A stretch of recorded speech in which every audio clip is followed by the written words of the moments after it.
Hanap mo ba ay good vibes mula sa mga storyang hatid ay good news? Sagot ka namin! Ang programang walang ibang dala kundi magagandang kwento at balita mula sa mga storyang kapupulutan ng inspirasyon, pag-asa at tagumpay hanggang sa makabuluhang pagbabago sa lipunan. Siguradong good vibes yan! Dito lang sa programang magbibigay ng mga balitang mas maganda pa sa good news. Ang The Better News. Mapapanood mula Lunes hanggang Biyernes, 1 p.m. sa DZRH TV. Panibagong araw na naman para sa mga balitang hatid ay good vibes. Kung malungkot ka, sagot na namin ang mga balitang tiyak na magpapa-feel better sa'yo. Dito, bawal muna ang nega dahil live naming ihatid ang positive news sa DZRH TV Facebook, YouTube at DZRH News website. Ako, si Rovic Manuel, ang tagapaghatid ng mga balitang mas maganda pa sa good news. Ito ang The Better News. Una sa Pilipinas, una sa Pilipino.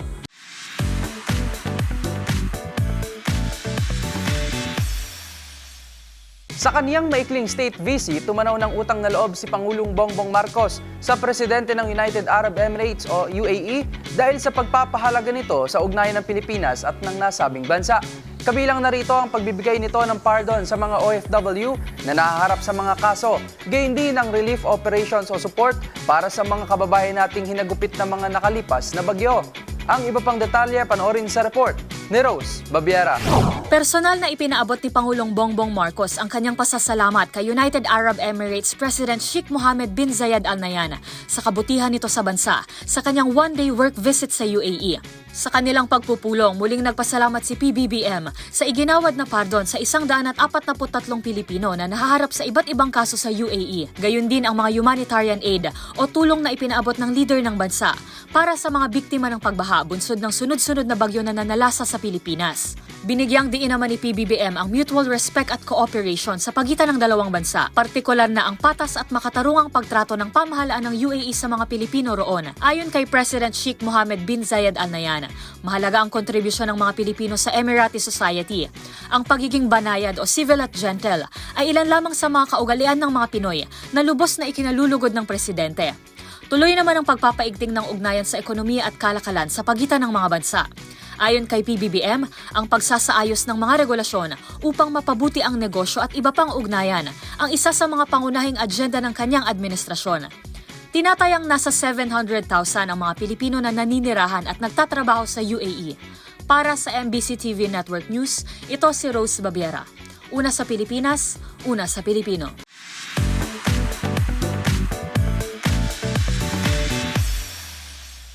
Pinaaalalahanan na ng Department of Labor and Employment o DOLE ang pagbibigay ng mandatory 13th month pay ng mga employer sa kanilang mga empleyado. Ayon sa DOLE, hindi na dapat umabot pa ang December 24 upang maipamahagi ang mga naturang benepisyo. Ang mga detalye tutukan sa report na ito.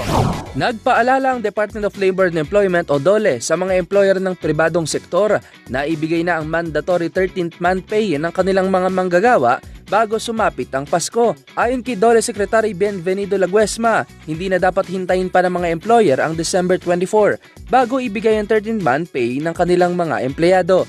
Base sa DOLE Labor Advisory, sakop ng naturang 13th month pay ang mga rank and file employee sa mga pribadong sektor, anuman ang posisyon o employment status ng mga ito.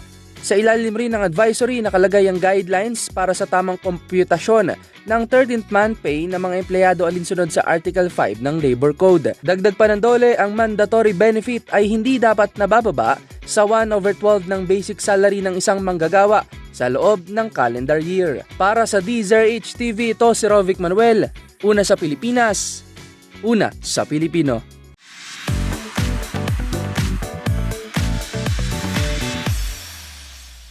Bilang bahagi ng paglaban ng Pilipinas sa climate change, inaprubahan na ng Asian Development Bank o ADB ang $500 million na policy-based loan para rito.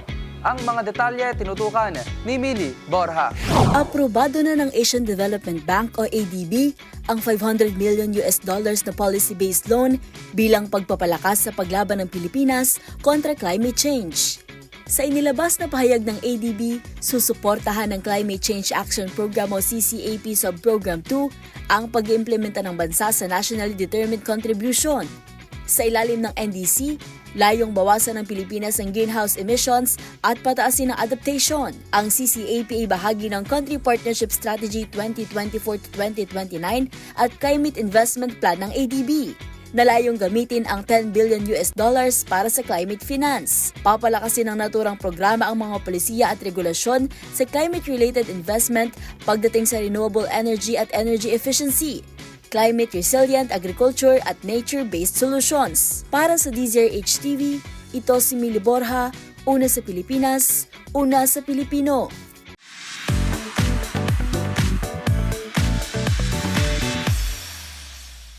Nagdagdag sa listahan ng Value-Added Tax o VAT exemption ng Food and Drug Administration o FDA ang 16 na gamot para sa ilang sakit tulad ng cancer at diabetes. Iyan ay alinsunod sa nilagdaang batas ni Pangulong Bongbong Marcos na Create More Act. Ang mga detalye sa balitang yan, alamin sa report ni Arnold Herrera. Nadagdagan ng 16 na mga gamot ang listahan ng mga produktong pangkalusugan na exempted sa 12% value-added tax o VAT ayon sa isang advisory ng Food and Drugs Administration o FDA.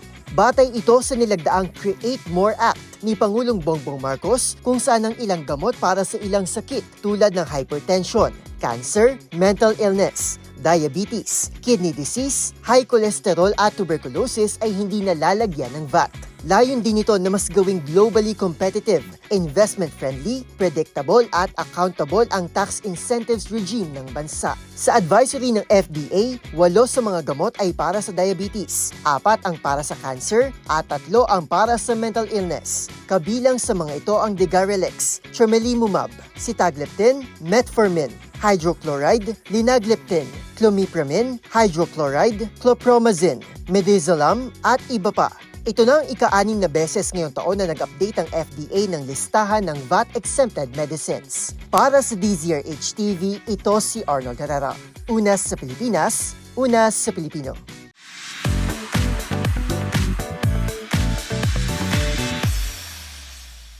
Isa namang standardized manual ang inilunsad ng National Kidney and Transplant Institute o NKTI na naglalaman ng mga alituntunin tungkol sa kidney transplantation para sa mga batang pasyente. Ang iba pang detalye tinutukan ni Rose Babiera. Bumuo ang National Kidney and Transplant Institute o NKTI ng isang manual tungkol sa pediatric kidney transplantation para maging standard ang pangangalaga sa mga batang pasyente. Ayon sa NKTI Division of Pediatric Nephrology, kabilang sa naturang manual ang komprehensibong mga alituntunin sa pre- and pro-transplant na pangangalaga at mga immunosuppression protocols na idinisenyo para sa mga bata. Binalangkas din ito ang pamamahala at ang mga bagay na dapat ikonsidera para sa pagbabakuna at pangangalaga sa mga highly sensitized na pasyente. Sa report ng NKTI Disease Registry, patuloy ang pagtaas ng mga kaso ng pediatric chronic kidney diseases sa nakalipas na 2 dekada. Ayon naman kay Health Secretary Ted Herbosa, ang kidney transplant pa rin ang best treatment para sa mga pasyenteng mayroong end-stage renal disease. Para sa DZRH TV, ito si Rose Babiera. Una sa Pilipinas, una sa Pilipino.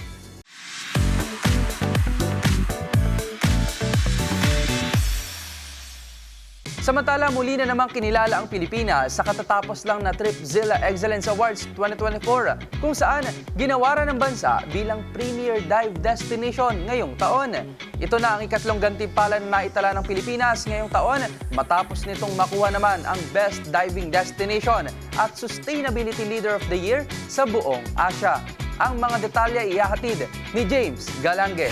Muli na namang binigyang parangal ang Pilipinas matapos itong kilalanin bilang premier dive destination sa buong mundo. Ito na ang ikatlong parangal na nasungkit ng bansa sa katatapos lang na TripZilla Excellence Awards 2024 kung saan nakuha rin ito ang Best Diving Destination at Sustainability Leader of the Year in Asia na nasungkit naman ng Department of Tourism. Ayon sa kanilang website, kinilala ang Pilipinas dahil sa mayamang marine biodiversity at makulay na coral reefs. Dagdag pa rito ang malinaw na katubigan ng Pilipinas, abot kayang dive packages at maraming world-class dive resorts na talaga namang pinupuntahan ng mga turista. Samantala, nagpapatunay niya ang mga parangal na ito sa matagumpay na industriya ng diving sa Pilipinas. Matatandaan nagwagi rin ng bansa sa isang diving resort travel show sa China bilang Best Dive Destination, habang nasungkit naman sa ika-6 na pagkakataon ang titulong Asia's Leading Dive Destination sa ginanap na World Travel Awards 2024. Para sa DZRH TV, ito si James Galange, una sa Pilipinas, una sa Pilipino.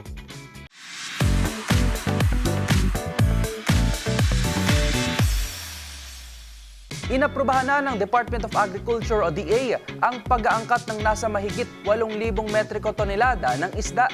Ito ay bilang tugon ng kagawaran sa pinangangambahan na kakulangan ng supply ng isda dahil sa mga pinsalang idinulot ng mga nagdaang bagyo sa Pilipinas. Narito ang report ni Arnold Herrera. Inaprubahan na ng Department of Agriculture o DA ang pag-aangkat ng nasa mahigit 8,000 metrikong toneladang isda. Ito raw ay bilang tugon ng kagawaran sa kakulangan ng supply ng isda dahilan ng mga nagdaang bagyo na siyang naging dahilan ng pagtaas ng mga presyo ng isda sa mga pangunahing pamilihan. Ayon kay DA Secretary Francisco Chu Laurel Jr., bukod pa ito sa 80,000 metriko toneladang isda, kabilang na ang 30,000 na metrikong toneladang galunggong, makarel at sardinas na unang inaprubahan noong Abril. Inaasahang darating sa Pilipinas ang mga angkat na isda sa Enero ng susunod na taon. Dagdag pa ng kalihim, ilalaan naman sa mga Kadiwa Center ng Pangulo ang nasa mahigit 200 metrikong tonelada ng small pelagic fish na inaasahang mabebenta ng mababa sa 20% ng presyo kumpara sa mga palengke o pangunahing merkado. Para sa DZRH TV, ito si Arnold Herrera. Una sa Pilipinas, una sa Pilipino.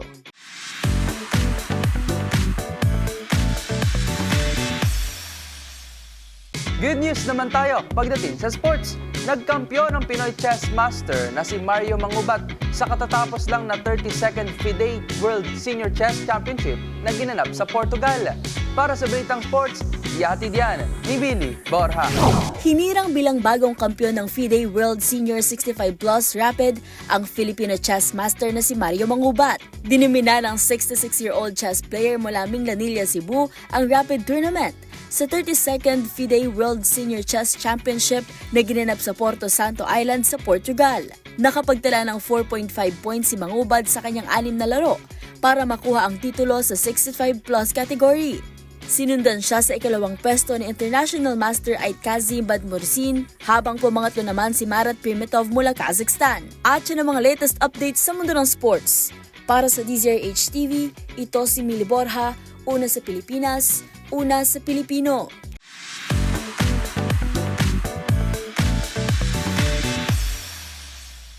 At syempre, the better news naman tayo sa mundo ng showbiz.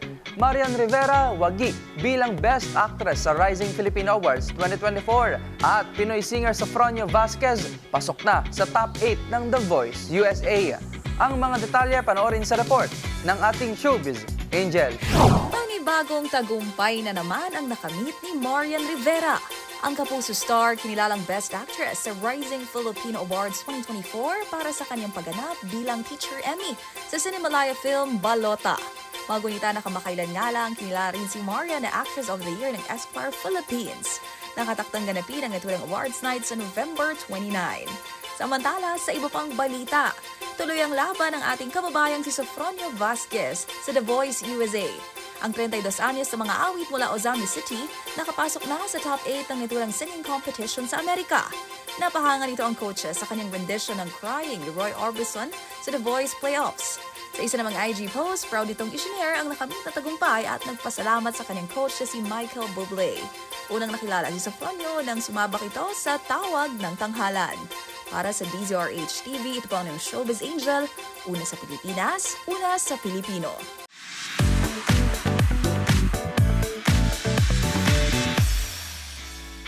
At yan po ang mga balitang Pampa-Feel Better para sa inyo.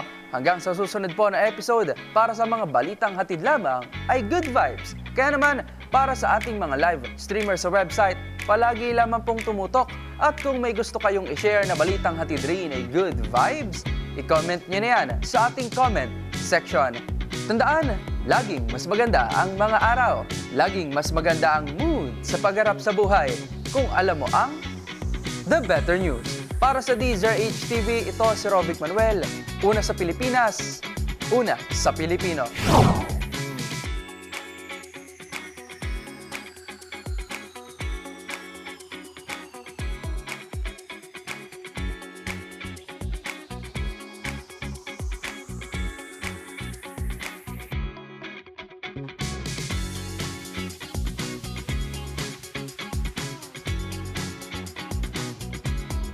Hanap mo ba ay good vibes mula sa mga storyang hatid ay good news?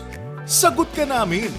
Ang programang walang ibang dala kundi magagandang kwento at balita mula sa mga storyang kapupulutan ng inspirasyon, pag-asa at tagumpay hanggang sa makabuluhang pagbabago sa lipunan.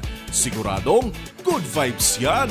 Dito lang sa programang magbibigay ng mga balitang mas maganda pa sa good news, ang The Better News. Mapapanood mula Lunes hanggang Biyernes, 1 p.m. sa DZRH TV.